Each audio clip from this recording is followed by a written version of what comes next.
नमस्कार मैत्रिणींनो, स्वागत आहे आपलं सीताच्या स्वयंपाकमध्ये. तर मैत्रिणी तुम्हाला दाखवणार आहे आज साध्या सोप्या पद्धतीत अगदी संध्याकाळच्या हलक्या फुलक्या जेवणासाठी पण कामाला येणारी बेसनची आमटी. एवढी जबरदस्त ही आमटी आहे ना, बेसनची आमटी एकदा बनवून पहा. तर इथे पहा मी आता घेतलेले आहे मिक्सरचे जार आणि त्याच्यामध्ये खोबरं घेते 2 चमचे. पहा तुम्ही व्हिडिओ संपूर्ण पहा, नीट पहा, व्यवस्थित 2 चमचे खोबरं घेतलेलं आहे. आणि पहा किसून घेतलेलं आहे, सुकं खोबरं आहे. तुमच्याकडे ओलं असलं तर ओलं पण घालू शकता. आणि थोडासा कांदा घेतलेला आहे, चमचा 1.5 चमचा जास्तीत जास्त तो घेतलेला आहे, तो टाकलेला आहे. लसणाच्या 5-6 पाकळ्या घेतलेल्या आहेत, त्या टाकलेल्या. 5-6 म्हणजे छोटासा लसणाचा कांदा होता तो सोलून टाकलेला आहे.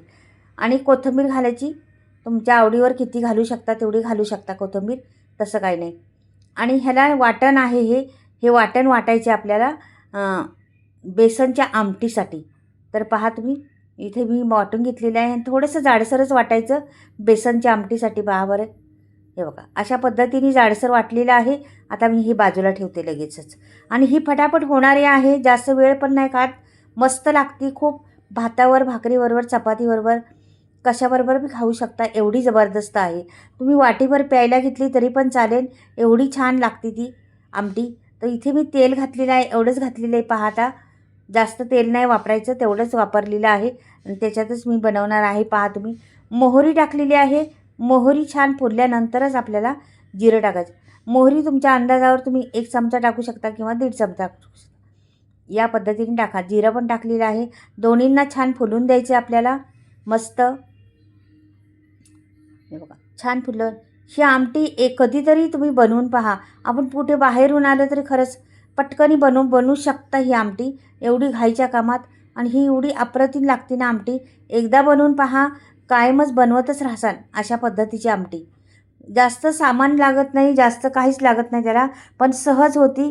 पण ही सगळ्यावर चालू शकते, एवढी आहे.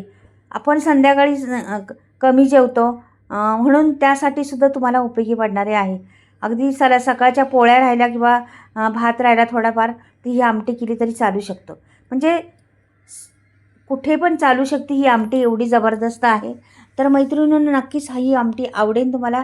व्हिडिओ पहा संपूर्ण. आवडले तर चॅनलला सबस्क्राईब करा, लाईक करा आणि कमेंटमध्ये लिहून पाठवा.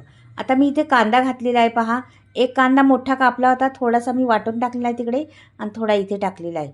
तर कांदा छान परतून द्यायचा आपल्याला मस्त. तर छान असं परतलं तर ट्रान्सपोर्ट झाला पाहिजे कांदा, नंतरच मग आपल्याला पुढचं प्रोसेस करायचे. हे बघा आता कांदा मी परतून घेते छान तेलात. कढीपत्ता टाकते. कढीपत्ता पण छान त्याच्यामध्ये मुरला पाहिजे, छान लागतो कढीपत्ता त्या आमटीमध्ये. एक टमाटर कापलेलं आहे ते टाकलेलं आहे. त्याला पण छान शिजून घ्यायचे आपल्याला त्याच्यातच, त्याच तेलामध्ये. मस्त ट्रान्सपोर्ट झाला पाहिजे तो कांदा पण आणि टमाटा पण शिजलं पाहिजे मस्त, तरच पुढचं प्रोसेस करायचे. मैत्रिणींनो, खरंच माझी ही आमटी आवडली तुम्हाला तर नक्की चॅनलला सबस्क्राईब, लाईक करा आणि कमेंटमध्ये लिहून पण पाठवा कशी वाटते तुम्हाला ही आमटी. पहिल्यांदाच पाहिली असेल तुम्ही, हे मात्र लक्षात बरोबर आहे. आम्ही तर करत असतो हमेशा. कधी झाला कंटाळा आला जेवण बनवायचा, पटकनी निस्ती ही आमटी आणि भात घातला तरी होऊ शकतं. आणि एवढी वरपून पितात, वाटी भरून म्हटलं तरी प्यायला होऊ शकते. आणि भाकरीबरोबर कुस्करून खा, पोळ्यांबरोबर कुस्करून खा, ती पण छान लागते. तर हे पहा. आणि ही आमटी सर्वच लहान मुलांपासून तर मोठ्या वयस्कर लोकांना पण आवडती. तर हे वाटलेलं आपण टाकलेलं आहे याच्यात. हे पण कच्चापणा घालवायचा याचा सगळा, तांबूस रंग आला पाहिजे त्याला. हे फोडणीच छान बसली पाहिजे, मेन गोष्ट ना. फोडणी चांगली बसली ना तर आपली रेसिपी छान होती. म्हणून काळजी फोडणीत घ्यायची मैत्रिणींनो. कधी पण फोडणीचेच जबरदस्त असतं कुठल्याही गोष्टीला.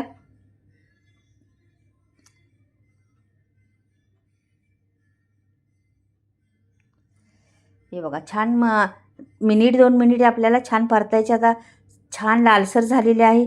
इथं आता लाल तिखट घेतलेले आहे, कांदा लसूण मसाला, गरम मसाला, हिंग आणि हळद हे सर्व घेतलेलं आहे. थोडं थोडं घेतलेलं आहे, ह्याला जास्त तिखट नाही करायचं. 1-1 चमचा घेतलेला आहे. काश्मीरी लाल तिखट आहे, त्याच्यामुळे रंग छान येतो, मस्त रंग येतो त्या आमटीला. लाल जरद आमटी बनती, एकदम छान अशी तरीदार वाटते. तर तुम्ही पहा, इथे मी घातलेलं आहे सिक्रेट म्हणजे बेसन पीठ. हे बेसन पीठ 2 चमचे घालायचं, पुरेसं आहे आपल्याला 2 चमचे. आपल्याला 7 माणसाला तरी करायची आमटी. 2च चमचे बेसन पीठ घातले आणि याच्यात गरम पाणी घालायचं मैत्रिणीनं. कोमट पाणी आहे माझ्याकडं, ते घातलेलं आहे. पहा आता मी किती करायची तुम्हाला त्याच्यावर आहे. मला अजून वाढवायचे, त्याला पातळच असते ही आमटी. आता मी तुम्हाला सांगितलं ना, 6, 7, 8 माणसाला म्हटलं तरी चालू शकते आमटी, एवढी होणार आहे. जर प्यायचीच असली तुम्हाला तर मग जास्त करू शकता अजून. तर मी आता 7 ते 8 माणसांना करणार आहे ही आमटी. हे बघा मस्त झालेली आहे ही आमटी. बघा एवढी पुरेशी आहे आपल्याला. वरून कोथिंबीर बी टाकलेली आहे, रंग छान येतो त्याला. वरती तरी येणार, आता नाही एवढी दिसणार, पण नंतर झाल्यानंतर आपाप तरी त्याला येते वरती आणि छान दिसते आमटी. ढवळत राहायचं सारखं. आपण बेसन पीठ घातल्यामुळं खाली चिटकण्याची भीती असती, त्याच्यामुळं सारखं ढवळत राहायचं त्याला आणि छान उकळी येऊन द्यायची मंद आचेवर. मस्त उकळी येऊन दिली का झाली. तिला जास्त काही शिजवायला लागत नाही किंवा काहीच नाही. एक छान उकळी आली का झाली आमटी तयार आपली. म्हणजे अगदी 10 मिनटात संपूर्ण प्रोसेस पूर्ण होतं हिचं. 10 मिनटात आपण लगेच जेवायला बसू शकतो. तर अशा रीतीने ही आमटी केली तर खरंच छानच होती. आपण हे बेसन पिठाचं भरपूर प्रकार काय काय करत असतो. बेसन पिठाचं झुणका पिठलं हे पण करत असतो किंवा पोळा काढीत असतो, धिरडं बनवत असतो. म्हणजे बरेच प्रकार होतात बेसन पिठाचे आपल्याला. पण ही आमटी तुम्ही कधीच केली नसणारी, नक्कीच करून पहा. बेसन पिठाची आमटी खूप चवीला भारी लागती, छान अगदी मस्त लागती. पहा तुम्ही, तर उकळी आलेली आहे चांगली खळखळून त्याला मस्त. आणि ही आपली प्रोसेस पुरं होत झालेली आहे. म्हणजे ह्याला जास्त एक उकळी आली का छान अशी का आपले झालेलंच आहे. पण मंद आचेवरच शिजवायची तिला जराशी आणि हलवत राहायचं, लगेच होती. आपण बाजूला नाही व्हायची इकडं तिकडं. जास्त फास्ट केलं तर उतू जाण्याची पण भीती असते त्याला, म्हणून जास्त फास्ट नाही. मीठ टाकलेलं आहे चवीनुसार त्याला मी. छान झाली. हिंगाची फोडणी द्यायची, मात्र हिला खूप छान सुगंध येतो हिंगाच्या फोडणीने, म्हणून मी हिंग आवर्जून ताटात मसाल्याच्या ह्याच्यात बाजूला घेतलेला आहे. माझ्या मसाल्यांमध्ये हिंग आहे, तरी पण मी थोडासा हिंग बाजूला घेऊन ह्या आमटीसाठी ठेवलेला आहे आणि टाकलेला आहे. तर मैत्रिणींनो, नक्कीच तुम्हाला आवडली असेल ही आमटी. घाईच्या कामात फार छान आहे. तर नक्की चॅनलला सबस्क्राईब करा, लाईक करा आणि कमेंटमध्ये लिहून पाठवा. पहा आता खळखळून उकळी आलेली आहे मस्त. माझ्या अशा रेसिपी असतात, झटपट होणाऱ्या असतात, पण खूप चविष्ट असतात. तुम्ही नक्कीच व्हिडिओ पहा आणि फसत नाहीत. हे बघा झालेली आहे आमटी. गॅस बंद केलेला आहे आणि ठेवलेली आहे. किती तरीदार आमटी बनलेली आहे का नाही मस्त. तर चला मैत्रिणीनं परत भेटूया काहीतरी वेगळं घेऊन.